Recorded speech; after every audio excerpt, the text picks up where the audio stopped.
Bueno, Juli, estoy trayendo a diferentes expertos de educación, rectores de universidades, empresarios y en tu caso te quise invitar porque tienes más de 300.000 estudiantes en temas de finanzas personales, más de 18 países, pero sé que no eres necesariamente una experta en educación, sé que fuiste profesora de universidades y traigo este contexto para preguntarte y arrancando esta entrevista.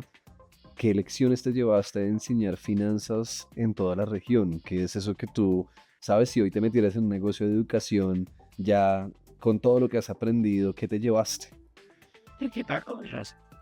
Bueno, respecto a lecciones en temas de educación, creo que hay un vacío enorme desde lo más básico, que es la forma en la que aprendemos. Y es como que nos quedamos como con el sistema tradicional en el que simplemente escuchamos, de pronto escribimos, que a mi modo de ver no funciona tanto. Lo dice alguien que nunca tuvo cuadernos, básicamente.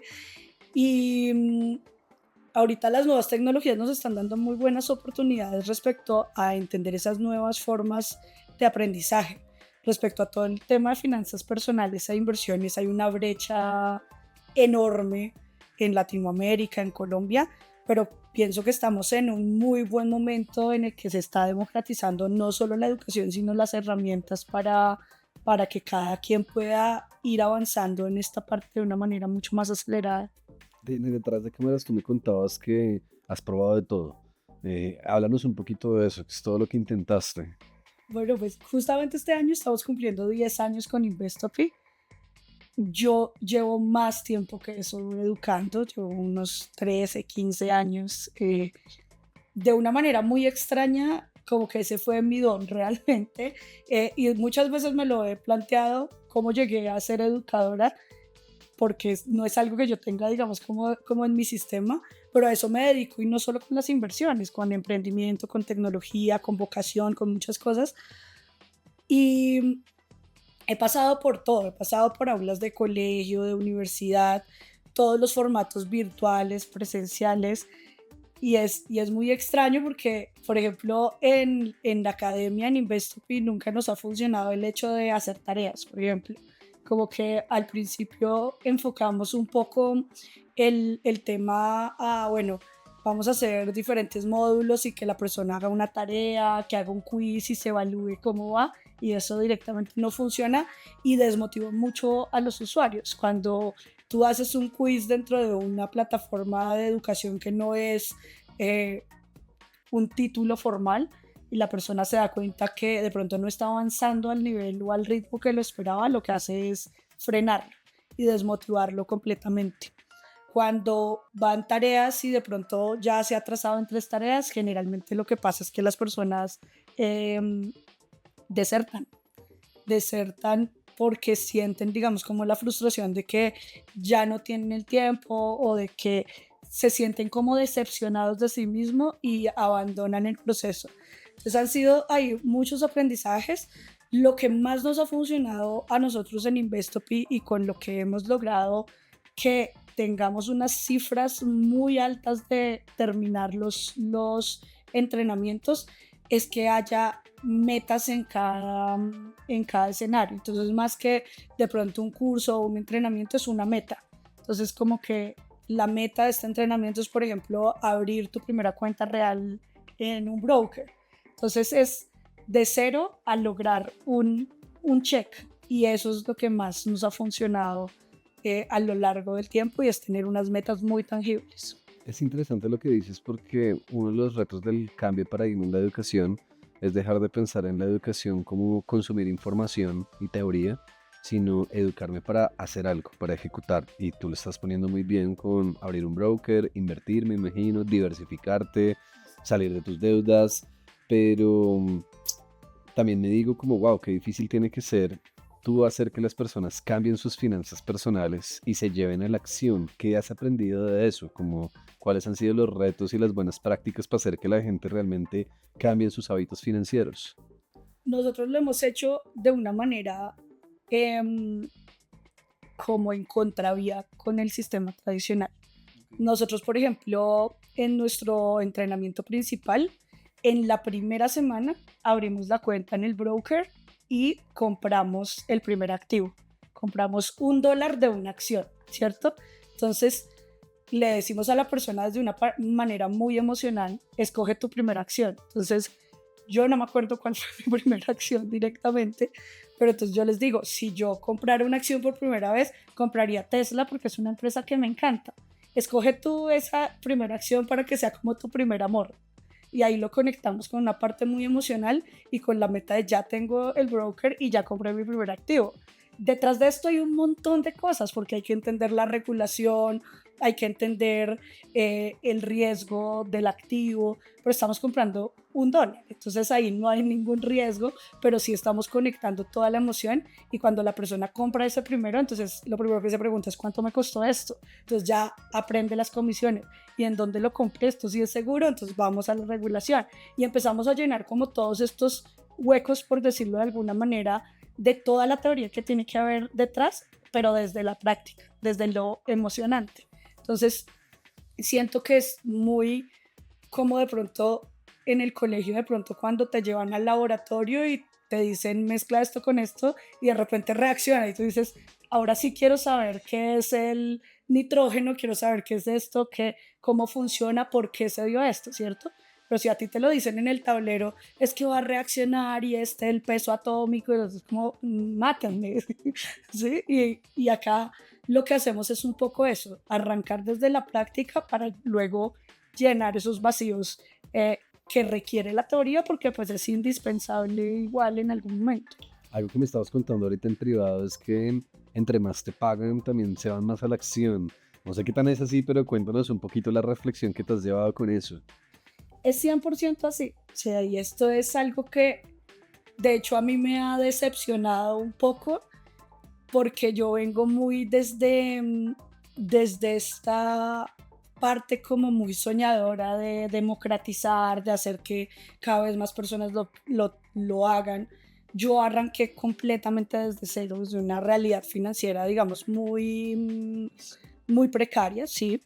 Eh, y la disciplina y el conocimiento que adquirí por, por sí sola y, digamos, entrenándome en muchos aspectos, me hizo hoy en día estar tranquila financieramente, haber logrado todos mis objetivos financieros a una corta edad, yo tengo 33 años, pero eh, cuando no tenemos, digamos, como una meta o un dolor específico, es difícil que las personas aprecien lo que tienen en las manos.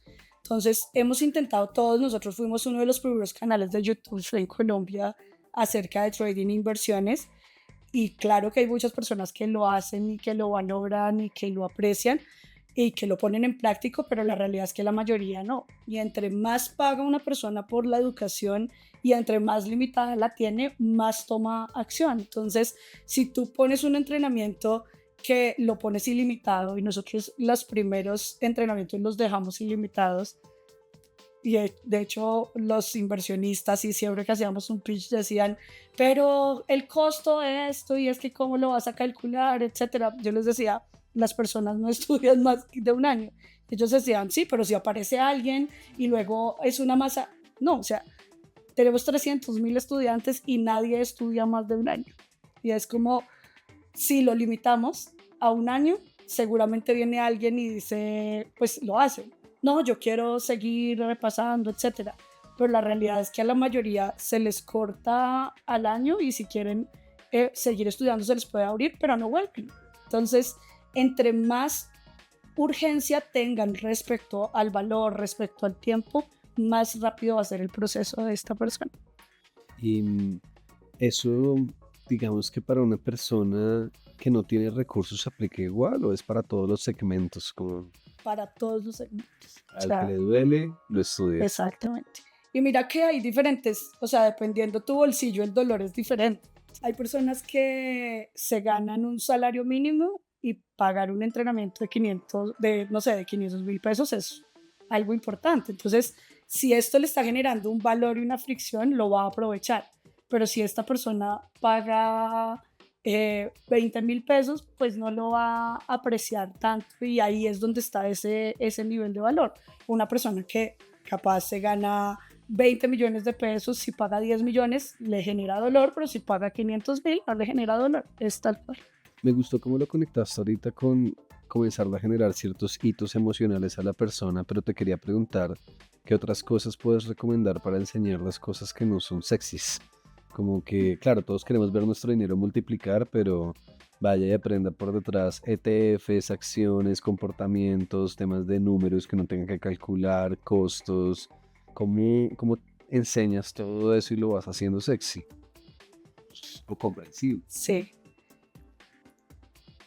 Para nosotros la clave ha sido dividirlo en pequeños hitos y metas directamente, pero créeme que ha sido un aprendizaje enorme y de hecho todavía lo seguimos aprendiendo porque nosotros cuando arrancamos a enseñar todavía era el tema muy formal y de hecho nosotros arrancamos muy emprendedores, muy informales incluso en nuestra forma de vestir y el mercado muchas veces nos demandaba es que el tema financiero es de corbata y es muy así y digamos que eso iba rompiendo como un poco el paradigma. Pero hoy en día, por ejemplo, que hay tantos influencers, que hay tanto contenido en Internet, yo me asombro de la facilidad y, y el histrionismo con el que algunas personas comunican cosas que, pese a que yo soy experta en el tema de inversiones, me ha costado sangre lograr explicarlo de una manera didáctica. Entonces creo que cada vez hay muchos más formatos para hacer las cosas cortas,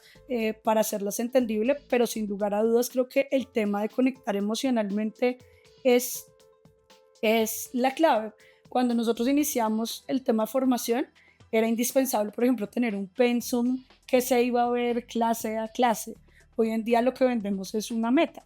Entonces, uno de nuestros programas, por ejemplo, más exitosos es el de Construye tu portafolio de inversión en Wall Street en 90 días. Y la persona dice, eso es lo que va a lograr. Claro, adentro hay un montón de teoría, un montón de cosas, pero al final lo que están consiguiendo es esa meta. Entonces, conectar el valor de lo que estás haciendo con algo emocional y con una meta tangible creo que es lo indispensable. Ahora, así como vos estás hablando de metas prácticas, también todo el que quiere hacer mal, el que quiere estafar, en el caso de finanzas, sucede mucho. A mí me pasó que tú conociste que estaba emprendiendo un negocio financiero y acabo de salir de la vigilancia de la superintendencia financiera. Creo que es la primera vez que lo digo en público. Y wow, qué locura la esculcada que me metieron, porque claro, ellos me decían es que usted pudo haber robado. Y si bien nosotros estábamos tranquilos con nuestros socios y teníamos miedo porque manejábamos activos digitales, entonces desde mostrarles toda la trazabilidad, el uso del dinero, cómo hicimos todo, y digamos que nunca había entendido, pues por detrás del sistema, la preocupación que hay, porque me decían es que somos un área especializada solo en coger a todos los que están creando negocios hoy con tecnología, porque usted no sabe la cantidad de estafas. De cada 10, 9 son estafadores y uno es usted. Y tanto así que cuando terminamos todos nos decían, chinos, que les vaya muy bien, esperamos nunca volverlos a ver. Y nosotros entre chiste y chanza, pero entonces te cuento esta anécdota para preguntarte sobre hoy enseñar en una era de tanta desinformación. Y no solo hablar del que estafa, también puede haber mucha gente con muy buena actitud en querer enseñar de finanzas, pero diciendo cosas nada que ver porque no tienen tu experiencia. ¿Qué piensas? Esto es un reto enorme y esto tiene mucha tela por cortar. La regulación está muy lejos porque es muy lenta, pero además de todo la regulación en estos escenarios no funciona porque al final, algo que tú decías, o sea, un estafador convierte algo más sexy lo que tú estás haciendo. Entonces, para mí como educadora es mucho más fácil salir a decir, estas son las 5 acciones que en el 2026 te van a hacer eh, multiplicar por 10 tu dinero. Y es como, eso puede ser cierto y digamos que si yo hago un criterio súper específico, pues puede tener cierta razón, pero el punto es que no sabes quién es la persona que está atrás. Si es una persona de 18 años que de pronto puede arriesgar su capital, una persona de 70 que ya no puede, digamos, como arriesgar tanto. Y hay demasiada tela por cortar Claro, ahí el que se detrás. endeuda, el que El que se termina. exacto. Mm. La persona que no necesariamente es una estafa, pero que está siguiendo un mal consejo financiero. Entonces, hay muchísimos aspectos, además porque en las finanzas y en las inversiones no hay nada genérico. O sea, no hay una forma de invertir que a ti te va a hacer solucionar todos tus problemas. No hay un tiempo específico porque los mercados tienen ciclos y si tú analizas las estadísticas, invertir, por ejemplo, en el Standard & Poor's, que son las 500 empresas más grandes de Estados Unidos, históricamente ha sido el mejor negocio del mundo, o sea, mejor que la finca raíz, mejor que montar una empresa, mejor que muchas cosas. Pero ¿qué pasa? Que nadie te asegura que de aquí a 10 años en adelante vaya a pasar lo mismo. Entonces, hay que ser muy responsable respecto a eso y hoy en día hay que aprender a curar mucho la información y más en una época en que hay muchas métricas de vanidad en el que de pronto una persona llega a tener millones de seguidores respecto a una persona que trabaja de pronto en un fondo de inversión que tiene un gran criterio, pero que no dice las cosas de esa manera, porque además la regulación persigue a los que hacen bien las cosas. Y eso es muy chistoso. Mientras que una persona para recomendar un broker tiene que estar regulado en Colombia, por ejemplo, miles de influenciadores todos los días recomiendan brokers que no solo no tienen representación dentro del país, sino que tienen los activos en Chipre, en Islas Caimán, que no necesariamente está mal, pero que corresponde a un riesgo enorme y que la persona tiene que entender esos riesgos. Las redes sociales pasa lo mismo, o sea, yo subo un video en el que digo inversión, dinero, ganar, y Facebook me lo baja porque es una cosa financiera.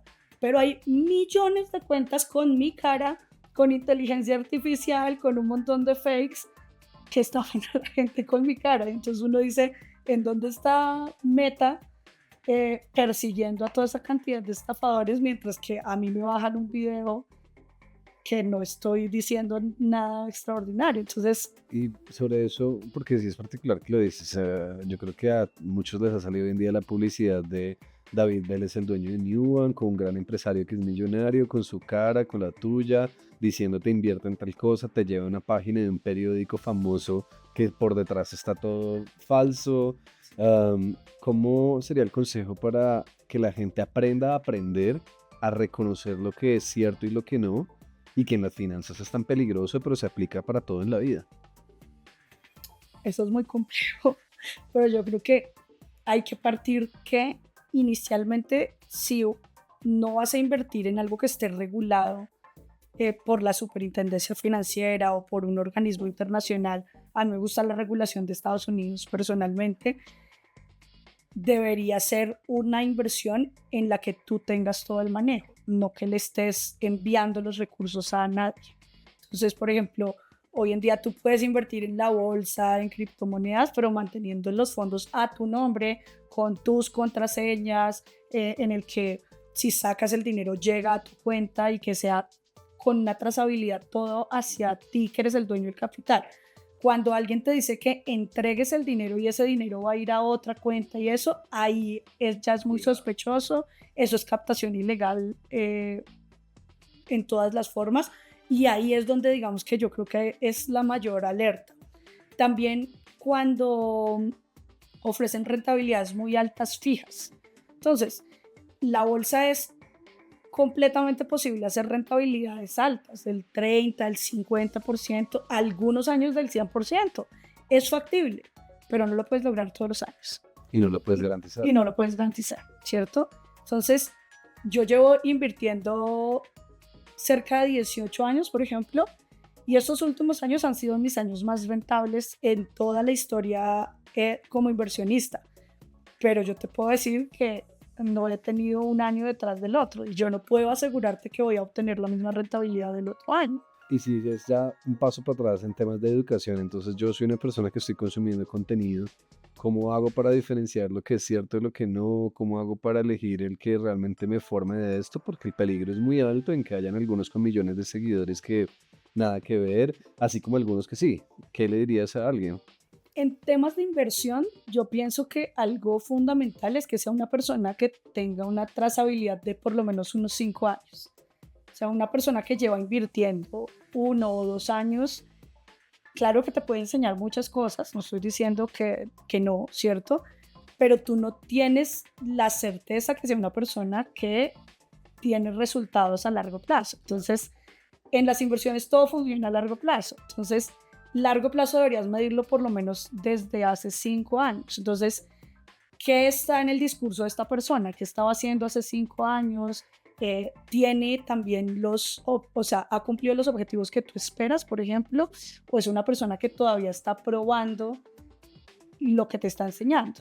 Y eso creo que es vital en todo, en todo tipo de educación, no solo en las inversiones. Que tenga una trazabilidad real de los resultados que tú quieres lograr. Nosotros desde el gremio nos hemos pillado a algunos que se declaran los gurús y realmente lo que son es buenos vendiendo educación y ahí está su capital, pero de ahí en adelante todo es falso y pasa en esto y también en marketing digital, también lo hemos visto ahí mucho en los supuestos gurús del marketing.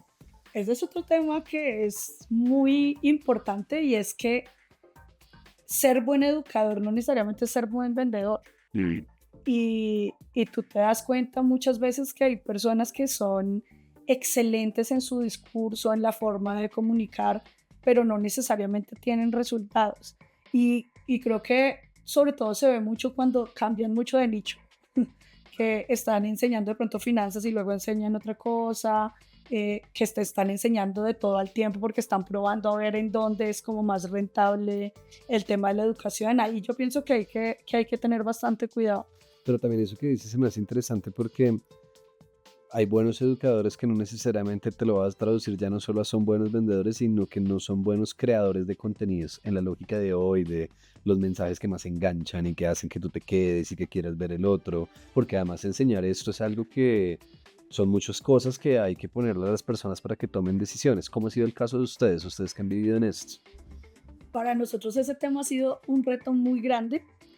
Nosotros fuimos de los primeros creadores de contenido en Colombia en temas de finanzas y de inversiones. Y hemos ido en contravía. O sea, nosotros hemos tenido un pésimo timing como empresa, tengo que decirlo. Porque, por ejemplo, nosotros empezamos a crear contenido como en el 2012. Okay. Y justo, digamos, cuando empezó a crecer esta ola de una manera muy grande, en la pandemia, por ejemplo, dejamos de crear contenido.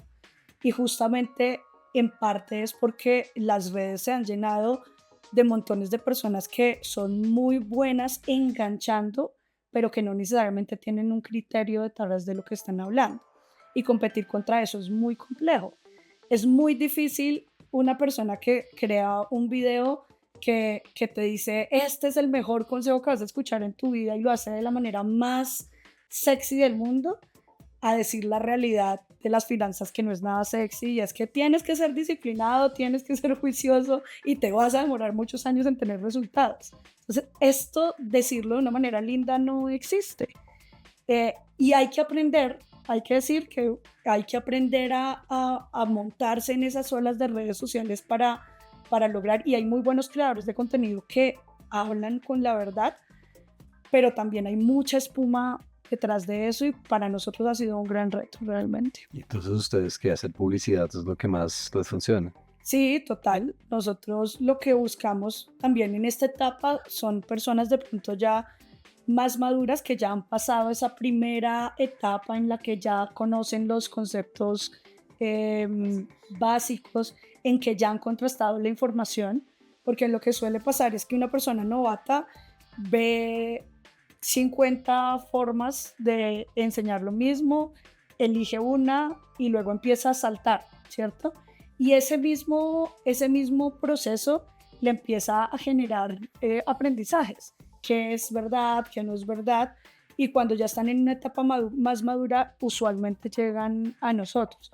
Nosotros tenemos los dos escenarios, desde lo más básico en el que enseñamos los conceptos hasta ya la parte en la que ayudamos a las personas a escalar sus patrimonios, a crear un capital ya, digamos, como más serio, no solo esa parte de entrada.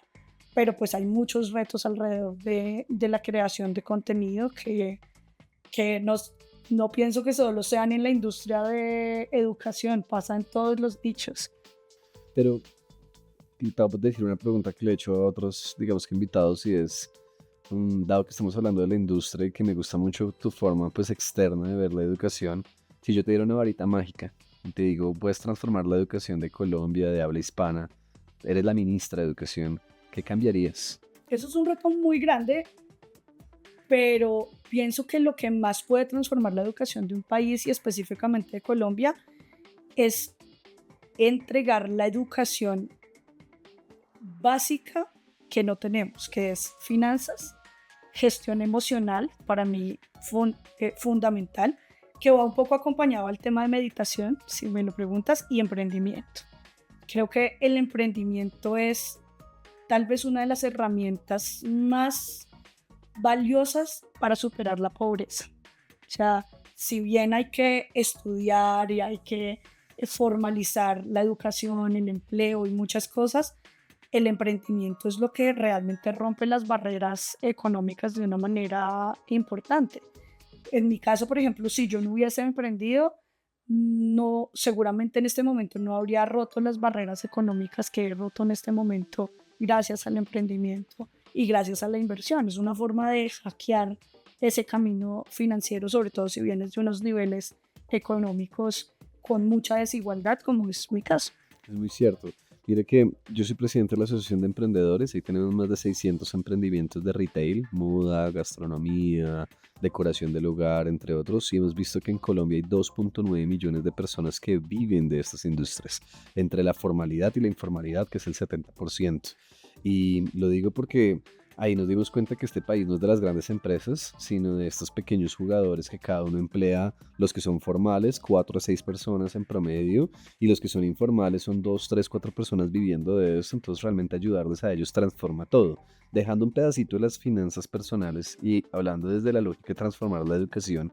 ¿Qué transformarías en educación para el emprendimiento? ¿Qué crees que con todo lo que has aprendido, si a ti te hubiesen enseñado, te hubiese hecho hacer todo mejor y que tal vez te llevarías eso a, no sé si las universidades, colegios, a las empresas, a los emprendedores?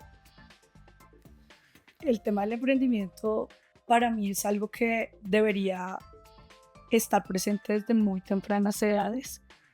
Em, y pienso que el emprendimiento justamente es una forma de pensar, de solucionar problemas, ¿cierto?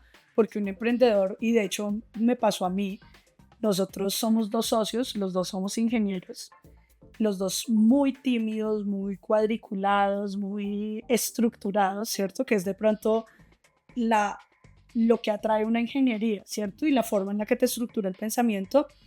Y cuando empezamos a emprender, decimos, nosotros somos buenos en lo que hacemos, ¿cierto? Sabemos hacer plata en la bolsa, sabemos enseñar porque ya tenemos como un recorrido académico que era muy formal, pero cuando nos enfrentamos ante esto nos damos cuenta que emprender va mucho más allá de eso, o sea, todo el tema contable, de impuestos, de liderazgo fundamental, el tema de comunicación. Para mí yo creo que ha sido uno de los retos más grandes de mi vida, porque hoy en día me desenvuelvo muy bien en las cámaras, en todas las formas de comunicación, pero no siempre fue así.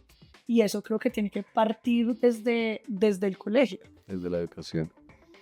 Claro. Y si fuera ahora sí entrando en finanzas personales, porque si bien esto es o sea, aquí estamos hablando de educación y de cómo transformar la educación, creo que viene bien como una lección rápida para las personas que te están escuchando de finanzas personales. ¿Cuáles son esos errores grandes y consejos que tú les darías? Yo pienso que todo se conecta mucho. El tema de las finanzas personales y de las inversiones es un tema que es muy de hábitos, que requiere tener disciplina, que requiere tener inteligencia emocional, que son habilidades blandas que deberíamos construir desde muy jóvenes.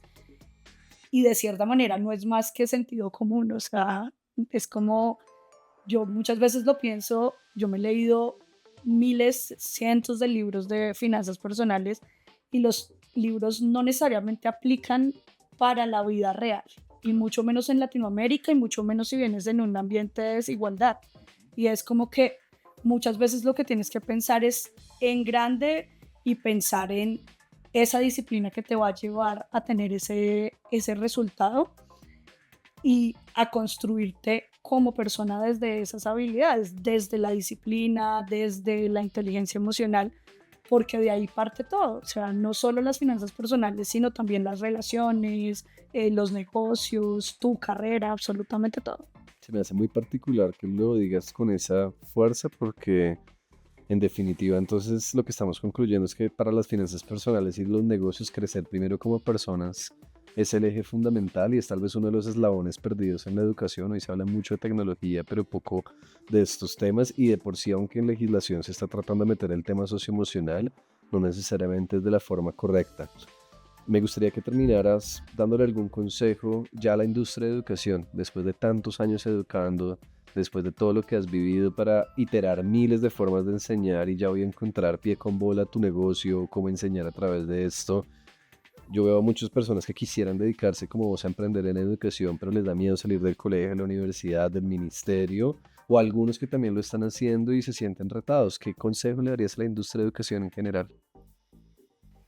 Lo primero es entender que el tema de ser educación, hacer educación y de ser educador es una vocación. Es una vocación muy grande que es difícil de descubrir y también de sentir, ¿sabes? Porque pues en el camino muchas veces uno se siente como que no tiene tanto sentido, además porque es un tema en el que impactas a muchas personas con el mensaje, pero no necesariamente en los resultados, y eso es algo que uno tiene que aprender a asumir. Pero pienso que el consejo más importante siempre es conectar desde el ámbito personal, el de entender que cuando tú enseñas inglés, por ejemplo, no es un requisito en tu hoja de vida o simplemente es un check, sino es la forma en la que le estás abriendo las puertas al mundo a una persona, ¿cierto? Que pasa de tener una lengua como el español en Latinoamérica a abrirte al mundo porque a partir del inglés puedes conocer cualquier lugar en el mundo, ¿cierto?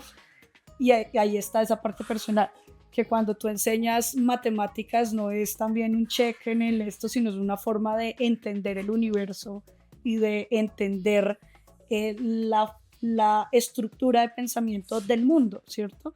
Cuando enseñas inversiones no es simplemente porque la persona tenga unas buenas finanzas personales, sino porque a través de eso está cumpliendo sus metas y está cumpliendo sus sueños. Entonces es el conectar esa parte como pragmática a conectarlo a una parte muy emocional y que es la transformación que realmente estás haciendo.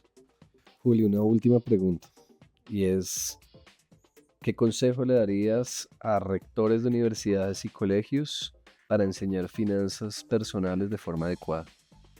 Yo pienso que hay que hacerlo desde la perspectiva real.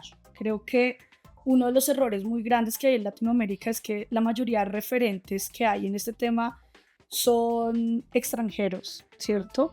Son pensados desde una vida ideal, ¿cierto? En la que te dicen que tienes tu primer trabajo y empieza a ahorrar el 10% y bla, bla, bla, ¿cierto? Pero, por ejemplo, en mi caso yo arranqué completamente contravía. O sea, yo cumplí los 18 años y ya tenía un crédito en el ICETEX, ya estaba endeudada, ya no me alcanzaba el sueldo, ya estaba todo mal. Entonces, si yo me quedaba pegada un poco a esos libros, pues la realidad es que nunca iba a avanzar. Entonces, creo que hay que sentarlo desde la perspectiva de una economía real de cada persona y de pensar cuál es tu situación, desde dónde partes, cuáles son los hábitos que tienes que desarrollar con el tiempo, cómo entiendes tu etapa en la que estás, que de pronto no es productiva, sino es más formativa, y es entenderlo desde el punto en el que está cada persona y no intentarlo meter a las malas desde hacer una estructura de hagamos tu presupuesto en donde te queda el 20% para entretenimiento y es como, amigo, no tengo plata para entretenimiento, ¿cierto? Tengo que pensar desde unos ángulos diferentes que para mí ahí entra el tema del emprendimiento, porque si tú te quedas en la universidad de pronto sin ingresos, el emprendimiento es una forma de hackear esas finanzas personales y empezar tu vida financiera de una manera óptima. Entonces, para mí, esos dos conceptos van muy unidos. Justo te iba a decir que me gusta mucho tu consejo para una persona que ya es mayor de edad, que está estudiando en la universidad y para, por ende, los educadores de ese segmento, pero para colegios, ¿le matizarías en algo como cómo enseñarle a niños de educación financiera? El tema de los niños me cuesta un poco más, pero pienso que va hacia el mismo escenario y es abrir esas discusiones desde los padres, desde entender las finanzas del hogar con los niños, ¿cierto? Porque cuando el niño entiende que las cosas cuestan y cuando le pones al niño en términos de esto que tú quieres cuesta el salario de un mes de tu papá, es como que empieza a ver una realidad de lo que está pasando. Y cuando él también entiende que de pronto si él gana un dinero, eh, pero se va a gastar el dinero de todo un año en X cosa, empieza a darle el valor a lo real. Entonces tiene que ser muy desde la perspectiva real y desde entender lo que pasa en cada una de las familias y desde educar también a los padres. Eso creo que es fundamental, pero muy desde la perspectiva real y no de pronto desde los ejemplos que a veces suelen ser muy amplios o muy ambiguos para el contexto de cada persona. Esto es Transformando la Educación y con Juliana Matiz, fundadora de Investopi. Juli, de verdad, muchas gracias por todo lo que compartiste con nosotros. No, a ti por la invitación.